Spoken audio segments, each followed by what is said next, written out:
Okay, guys.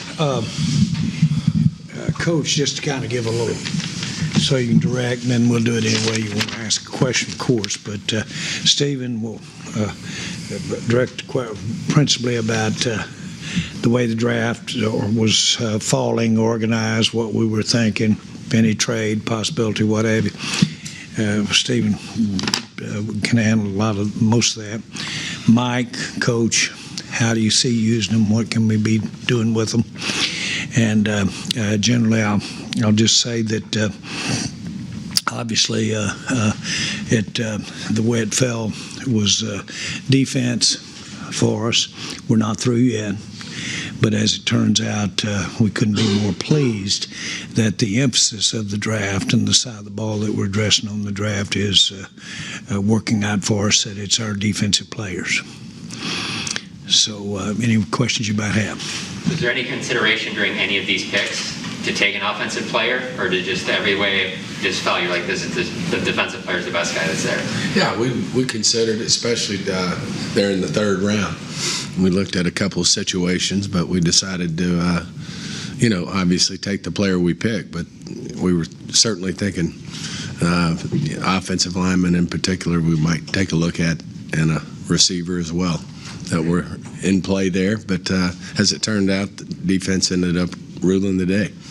Did they get close to move up at all in round 3? We decided, with those having 5 picks in the top 100 was going to be really good for us. And obviously when you move up there high in first, second, or third round, you're probably talking about giving one of those picks up. And we just really felt good about the board and really felt we'd come away with 5 good players rather than 4 versus moving up. There was some tempting times that you thought about it, but overall we felt really good, overall that we wanted to take, pick the 5 picks.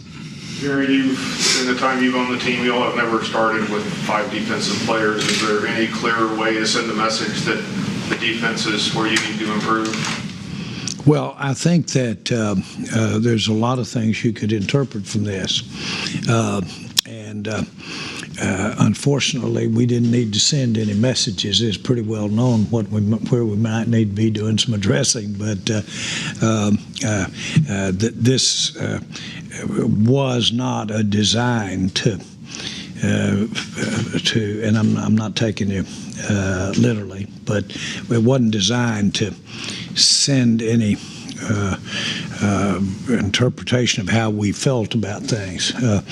This has improved the very best way we could, this team. And it will, to the extent that the way we're approaching where we go this year is reflected here and is reflected in these players.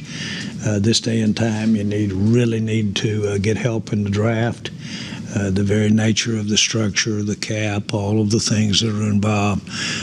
We've got to use this draft now and in the future to really do a lot of things for us. And that's certainly to have players that can play immediately but build in the future. And obviously, these are some of the best values, maybe the very best value of how to manage your cap and manage your resources is through the draft, and this is why these guys were chosen. Mike, you talk about Joseph and what you expect for him at cornerback, and clearly he and Wright, long, lean type cornerback for Quinn's system. I think number one, coming out of the off season, you go through an evaluation, something we talked a lot about as a football team. We had 106 days of evaluation before the off season program started, and the thing that just keeps coming up over and over and over again is you never have enough length or speed. So as you look at these selections, I think it's clearly evident. You start with Kelvin. Obviously, I was at his workout in Kentucky. Have some people there at Kentucky that were very instrumental in giving us insight on his experience there at Kentucky. So a tremendous athlete. I think just his physical skills are something that just really stood out to us, not only on film and his year there, but his opportunity playing corner, but in the workout that day. So Sean Wright, love his length, and I really like his path through his career. The receiver skills. Dan Quinn actually was up at the Oregon State workout, and we loved the tape going into it, and his ability to play with length, but also to go track the ball. Some of our guys compared him to Trayvon as far as his ability to track the football. So I think both those young guys, bring us two excellent players that will compete in the secondary. How do you see Osa? I think he's two-wise. I'm sorry? How do you see Osa in the interior? I mean, Osa and Chauncey, I think definitely both bring different dimensions. Going back to length. I mean, you look at the length. Osa gives us the pass rush. He could play the 3, the 4, the 5, even go further inside, and some sub rush from the lower shade or one technique. And Golston is the power player. Will play more to our base side. He could play the 3, but also I think it'll be a power player for us in the 4-eye technique, the 5, and out to the 6. So just two young studs. Give us length. Give us some more juice there, and we feel really good about our depth now in our front. So I was really excited about getting both those big guys. Osa and Parsons both have a history in wrestling. I mean, is that just a coincidence, or do you guys some coaches really like wrestling when it comes to defensive players specifically? Well, we're big fans of the WWE, so I mean that's exactly what I'm trying to. This is show business, right, Jerry? Absolutely. Absolutely. No, I mean I think it definitely helps. I mean it's not something that. I think it's, I like multi-sports athlete. I think anytime a player has multi-sport experiences in his background, I think that's definitely a plus. I mean, it shows his versatility. I think particularly when you get into perimeter players or hand-eye coordination, you can see it with the guys in basketball, baseball, and those types of things. And definitely when you're playing in the leverage opportunities, particularly in offense and defensive front, I think a wrestling background is excellent. I think it's definitely good to have on your resume. Steve, obviously you picked up a pick yesterday with that trade. As you went through day 2 in that 3rd round, just what did that allow you to do beyond, being able to pick up an extra players in terms of being able to get the guys that you were hoping to get all today instead of carrying into round 4 and waiting whether or not a guy would be available? Well, I mean, obviously it gave you an opportunity if you wanted to do it is package it with another pick and get up. But we just decided, the way the draft was falling and the way our board was falling, it's just going to give you an extra player. And like you said, we still have, our 2 4s sitting there tomorrow, first thing we think will be really good football players again. If you get into the 5th, 6th, and 7th, it's later, so hard to predict for sure. But I just think it gave us a great opportunity to improve our defense. And, as I said last night, I mean, the best way to help our salary cap are for these 5 players to come in here and make a difference. And in some cases, certainly replace players that would have normally cost you quite a bit more money. So, it's very much a positive that we were able to pick up that 3rd round pick. You said the broadcast briefly today that the team was considering a move all the way up to early 2nd round. Is that accurate? Was there a real attempt there? Yeah. Mike, considering your background as an offensive coach, is it tricky to sit there this year, or what was it like sitting there and seeing all these defensive guys come to you? I'll say this: I thought the discipline that was present, yesterday and today is something is a big part of our success in these 5 selections. I think it's a challenge to sit there and stay the course and do that, and I think we definitely benefited from it. But no, I mean, we still talked about a number of offensive players, but this is the best for our football team. Stephen, been here with your dad since '89. Do you agree that it's just more coincidental it was all defensive guys, or do you kind of sort of see that the offensive pieces are in place and you've kind of seen it that way? I think a little bit of both. I mean, there was obviously very much an emphasis on improving on the defensive side of the ball. I mean, you look at the offense, where our resources are from a cap standpoint, from where we've spent draft picks. It's been on the offensive side of the ball. And, you look at, the results from last year. We just felt like we had a great opportunity to improve the football team going into the draft with 10 picks, and now we have 11. And, when it's all said and done, I think we'll be close to picking 11 players, and I think it was probably a little long overdue. that the board fall right, and we were able to pick the defensive guys. Now, once again, that poor safety position missed out again, but it never fails. We were right there thinking about it a couple times, but it didn't work out. But no, I think going in, obviously, our emphasis was defense. And like I said, we did also consider a couple offensive guys along the way, but didn't quite work out. Did the Raiders get the guy you wanted there right before you? Did they trade up and take Merrick? Was he a guy that was interested? I'm sure they think that, but as you know, corner was real important to us, to get a corner in this draft. And as much as we loved the player the Raiders got, we were pretty focused on getting a corner. Kelvin Joseph, he played only 20 games at college. Parsons, 26 with the opt-out after, being not an off-ball linebacker in high school. That's not a lot of time on task for those two guys. Is that a concern at all when you evaluate them, just that there wasn't a ton of collegiate experience at their respective positions? I mean, that happens sometimes, especially when you're talking about, gifted, blue type traits, long athletes who are really good at what they do. You got to project it a little bit. And obviously with Micah and then again with Joseph, they certainly, when you look at their traits and then the film, the work they put on tape, it was very compelling. Would you say most of the guys you think today have a little edge to them? I'll let Mike. Oh, yes, go ahead. They have a little edge to them? Well, they better on defense. I mean, no, absolutely. No, I think length, speed, tempo, competitiveness.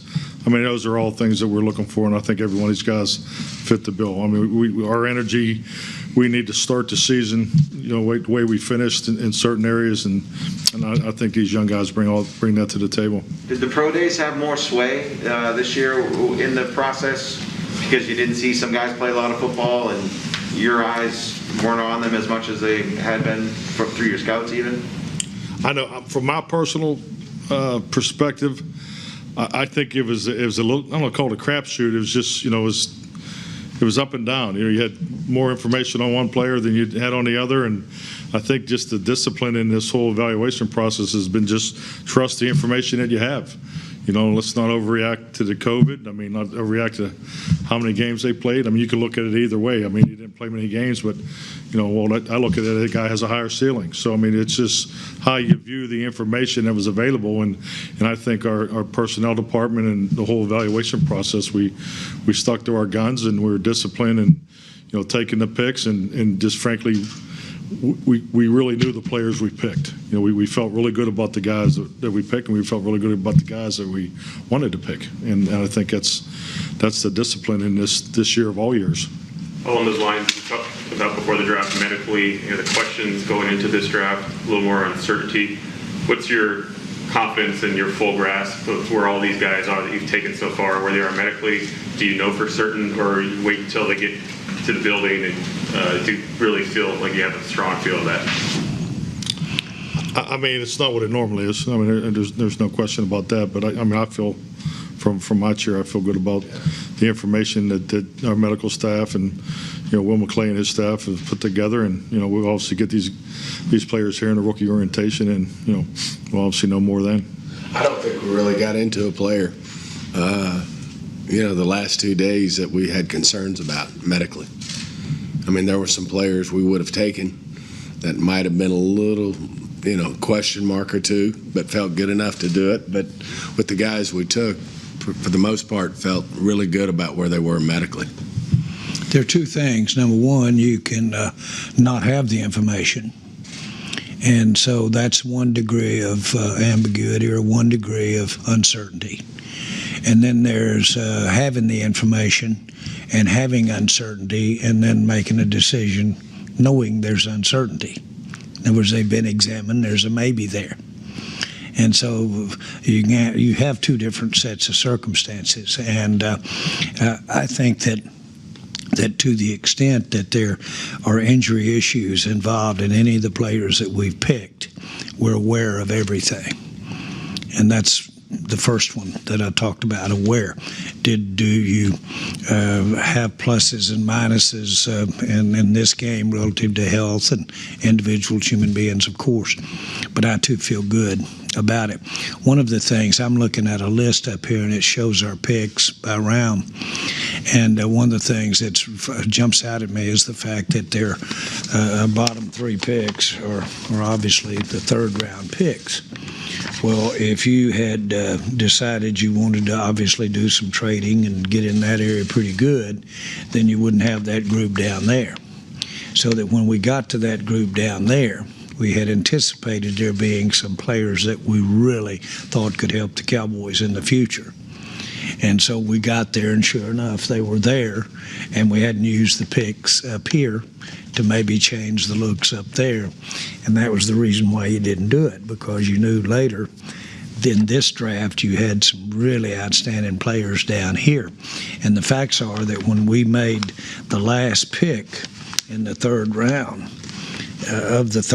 when we made that last pick, we had 6 different players that we really were in debate over as to how we wanted to use the pick. So that's a good thing, is what I'm talking about. And it's a good thing as we go into tomorrow. And it gives us the kind of feeling we're describing up here tonight. We did the right thing by staying to our way we had our guys described and not getting over anxious. There probably wasn't any player that we had thought that we might have an interest in that we couldn't have gotten had you been able to not want to spend some of these 3 down here. Mike, is Golson an end or a tackle? Well, I mean, if you want to put him on a depth chart, we'll put him at end. But I mean, he has the ability to play 3 technique, a 4-eye technique inside the tackle, 5 outside shade, inside shade, and a 10. So, what do you want to call him? Well, he's I mean, I'm not trying to be funny. I mean, but he has defensive end characteristics, but also good on play to 3, based on down and distance and how we think they're going to play. So, Stephen, is the I don't know if cap crunch is the right way to say it, for another 2-year thing, or when do you think it all kind of gets back to what you thought it was going to be before this pandemic? Well, I mean, you followed it. I mean, we're very pleased with how our media deals worked out.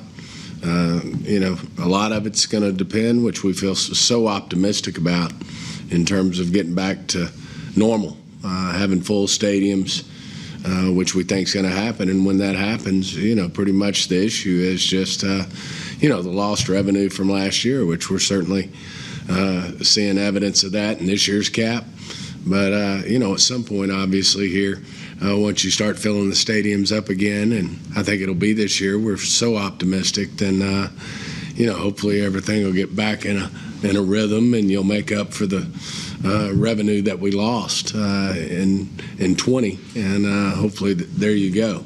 But certainly I think everybody's feeling the effects of there is a salary cap, and you just get used to those steady bumps, and obviously this year we went backwards and in terms of the amount of cap room that we have to spend, and I think all teams feel that.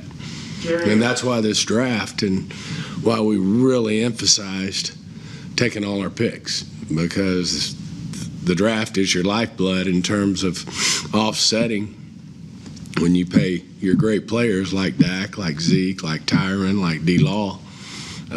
Your draft picks are what offset that. How much did Dan Quinn and the way he likes to play defense influence the players that y'all pick? Well, I think like anything, I mean, I look at it 2 ways. You need to set your personnel boards and your player profiles, so you have a historical sense to get the grading and the placement of the players. It obviously gives you an opportunity to value the player better and get your board right for the competition of draft day.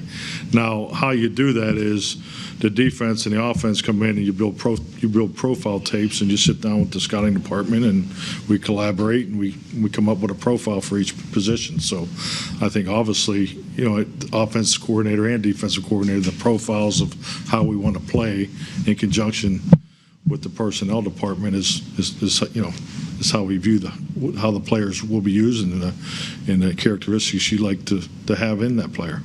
Jerry, I was going to ask you something similar to what Clarence just asked Mike about. A lot of the picks tonight, people are, that's a Dan Quinn pick. That's a Dan, the scheme. How would you summarize his impact, Dan's impact in the picks that have been made to this point, trying to shape it to exactly what he wants to do here? Yeah, I will tell you, and I'm not being in any way defensive. Okay, we are excited to have Dan Quinn and feel fortunate to have him as our defensive coordinator on a going forward basis. It was unbelievable. Mike McCarthy, who has known as a having an offensive bent, how much he was influencing taking this defensive group that we took today as we were sitting there.